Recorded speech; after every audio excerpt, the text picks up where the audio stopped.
when the 5 bench judges came out anonymously with a decision to nullify the Building Bridges Initiative draft that was set to get outside there as a referendum, the deputy president and his team came out to celebrate that decision. Ruto wanted to own that ruling and portray himself as a winner in the decision that these judges took outside there.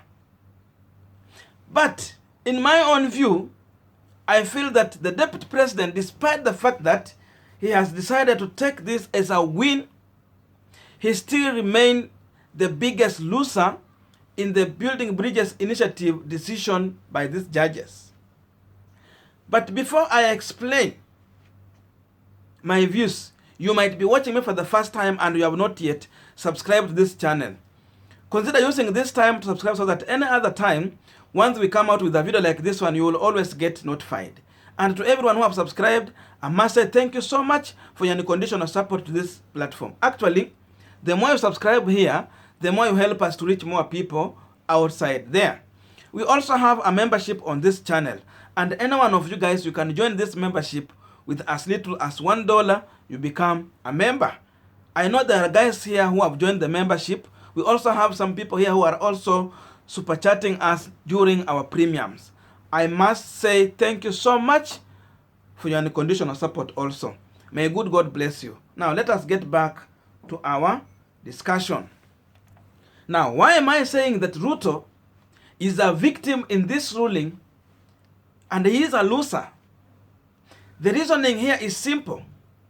We are heading to 2022 general election, and Ruto has to make a decision on how is he going to choose his running mate ahead of that election. And remember, in 2013 and 2017, the Mount Kenya region, through President Uhuru Kenyatta, decided to choose William Samoei Ruto as a running mate to President Uhuru Kenyatta. And in that manner, since they will not be on ballot, they expect for them to support one William Samoei Ruto. He has to choose one of them to be his running mate in that election. And even they have pronounced themselves on this. And the same William Ruto still need a support from other communities. And despite looking for a support from other communities, some of these other communities, if Ruto is going to choose someone as a running mate from Central Region, are still going to speak outside there how the presidency is being dangled between Kikuyus and Kalenjin. So it's a leadership of two. Either one is a deputy president, another one a president. So it goes vice versa. That tag was going to haunt one William Samoei Ruto. So it was going to be so much hard for him to look for votes from other communities, like let's say if we get Luo Nyanza, or if we get, for example, from Western, the same way he has been negotiating with one Governor Wycliffe Oparanya. So this was going to be a hard sell in other communities like Western in case he chooses a running mate from Central. And what if he chooses a running mate, let's say, from Western Region? For that reason, he was going to leave a vacuum in Central Region. And another serious candidate going for the president could use that opportunity to choose a running mate from Central Region. And in that manner, he was going to lose most of his support from Central Region. So this was one of the hard questions that Ruto needed to solve this through the Building Bridges initiative that was providing that opportunity by bringing in the position of Prime Minister, 2 deputies, in that manner. So that remained unresolved problem, despite the fact that Ruto has decided to use this opportunity to celebrate that win. Now, the second issue here is the issue to do with the leader of opposition. Through Building Bridges initiative, they were providing an alternative whereby the second person who comes after the first person, he takes the position of the opposition leader, and in that manner they were going to provide a constitutional office and he was going to withdraw a salary from the government. Then he will be in the National Assembly running the business of the opposition leader. And now, let's assume Ruto was not going to get the presidency. He come in as the second person. Then still this BBI was still favoring him because he was simply going to get back to the National Assembly, receive a salary and get an office funded by Wananchi. Unlike Raila Odinga, for the past 10 years, not 10 actually, we are 7 or 8, he has been outside there without a constitutional office and without a salary from Wananchi, despite the fact that he was the second after President Uhuru Kenyatta in that manner. So this was an opportunity provided by the provided in this constitution for the deputy president. In either way, he was going to benefit. But now, because Ruto has seen an opportunity to go with the popular way, he knew many Kenyans were not ready for this referendum, but still, if convened, they were still going to vote for it.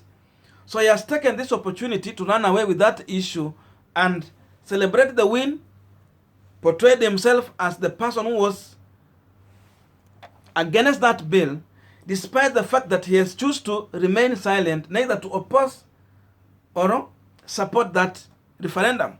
Actually, for him, he had chosen to go silent. But now, he takes this opportunity to celebrate that win because he wants to remain relevant, and again, he wants to win the perception from Kenyans since this has come out. So Ruto is brave either in one way to take this opportunity to celebrate that win and own that win, rather than the Linda Katiba and other people there. Now, I still compare this referendum to 2010 constitution, whereby the same DP opposed that referendum, and it went through, it passed very well. But at the end of the day, he became the biggest beneficiary after the 2010 constitution. Remember, the constitution protected the office of the deputy president. He was no longer going to be either fired or hired by the president. And let us take it this way. What if there was no 2010 constitution and President Uhuru Kenyatta was operating in the old constitution? Do you think President Uhuru Kenyatta would have been working with the Deputy President William Ruto up to now? You have an answer. It was not going to be easy. He could have already fired him long time and bring in Matiang'i or another person that he could have wished to make his deputy president or vice president in that manner. But since the constitution protected the DP, he is still enjoying that position, and even he can move on and take his own decision rather than supporting the decision of the president and still enjoy the privileges as the deputy president. So despite the fact he opposed it, but still he became the biggest beneficiary. And still in the same manner, he knew even if he opposed this thing or keep silent, still he was going to benefit from it. But still he wants to remain relevant. He has to take a position either to oppose so that he remain relevant and win some hearts of Kenyans there. That was the main reason there. Now, for other candidates like Raila or Musalia Mudavadi, I think for them they still have an opportunity. Even if they choose a running mate, they can choose a running mate from anywhere, be it central or anywhere. But Ruto still has a problem to solve, because if Raila chooses a running mate from central, it still sounds well, because there has never been a president like, let's say, Raila president or a Luo president and a Kikuyu a running mate. For him, he is free. Musalia Mudavadi can still do the same, but they will not have the same talk like the other way these communities could have talked against Ruto going for central region and still need support from other people.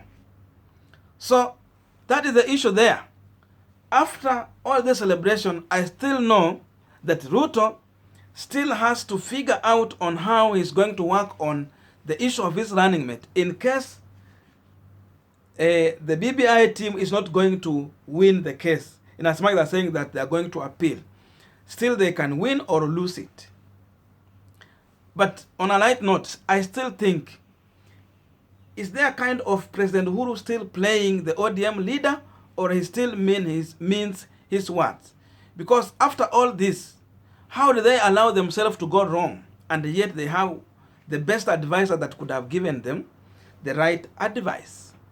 Because the same way, how this thing is going, there is high chance still that they can lose this case at the end of the day.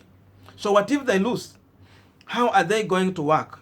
Or how are they going to remain in the handshake? Because this was the bonding of this handshake. This was the article that was driving the handshake.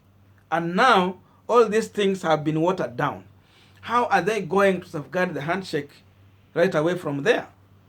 That's why I normally still believe that there is high chances President Uhuru Kenyatta can still be playing Raila Amolo Odinga through all these things that is happening. So if they are going to succeed or not, we are going to still give it an eye, and at the end of the day, we will still give our views outside there. So this is the end of my video. Thank you so much for staying around and for watching this video. Actually, we are still doing very well. There are some people who are sharing us out. I must recognize you guys. And everyone who drops the comment here.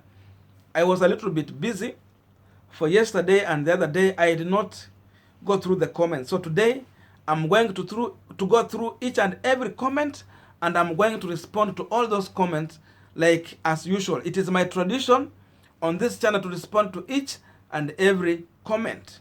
So I think I'm going to respond to all those ones, and even the ones you are going to write today. So leave me with your comment here. Tell me what is your thoughts. What do you think about the decision of the court, and how do you see it? Was Ruto a beneficiary in this BBI, or was he not benefiting anything from this building bridges initiative? So thank you. May good God bless you. Have a wonderful day, and see you in my next video.